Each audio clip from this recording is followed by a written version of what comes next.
Alright, so I'm Alex Barras, and my 6-minute talk today will be on the refrigeration cycle.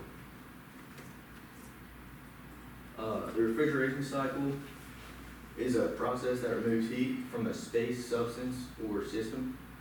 And this cycle can be used in heat pumps or refrigerators.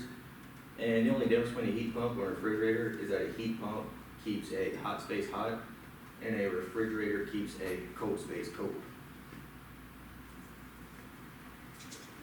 And for some background, you got the first law of thermodynamics, which is delta E is going to be, which is change in energy equals heat minus work.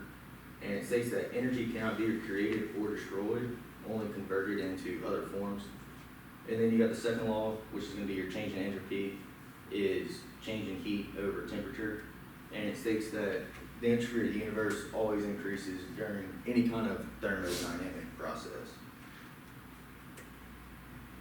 And for the components, we have an evaporator that absorbs heat from space being cooled, along with a compressor that increases the pressure of refrigerant.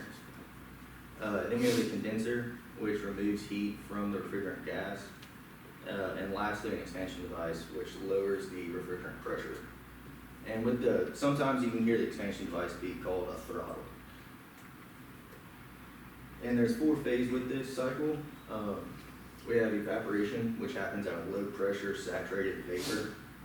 And then along with compression, which happens at a high pressure superheated vapor.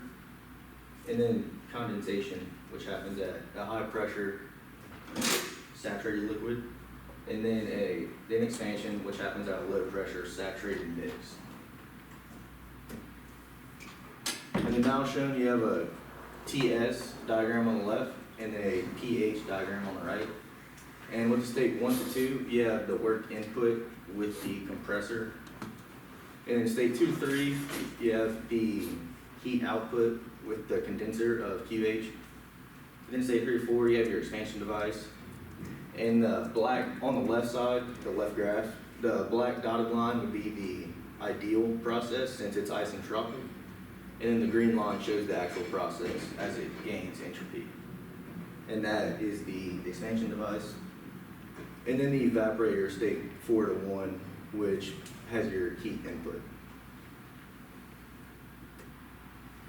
And for the performance parameters, we have COP, which measures how efficiently a device moves heat, and it can be measured by desired output over required input. And the COP for a refrigerator equals QL over the work input. And then the COP of the heat pump equals QH over work input. And for the actual versus ideal cycles, there's a few differences. And the ideal cycle assumes no losses. It has isentropic compression, and usually it's going to have a higher COP.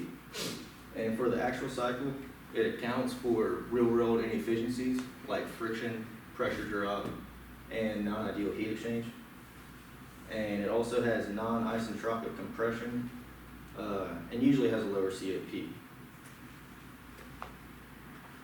Common applications of this cycle include refrigeration systems, HVAC systems, chemical manufacturing, oil refining, and industrial production. And these are the most common refrigerant types used today. The most common refrigerants are all in the group of hydrofluorocarbons, usually known as HFCs. And the first one is R134A, which is versatile and used in many AC and refrigerating systems. Then you have R32, which has lower global warming potential, known as GWP. And the higher the GWP, the worse it is for the environment and ozone layer and global warming. And then R22, which is known as Freon, not good for the environment, decent efficiency with that. And then R410A has a high efficiency and also high GWP, not good for the environment. And with the environmental impact, many refrigerants are harmful to the ozone layer and contribute to global warming. And due to this, the Montreal Protocol was enforced in 1987.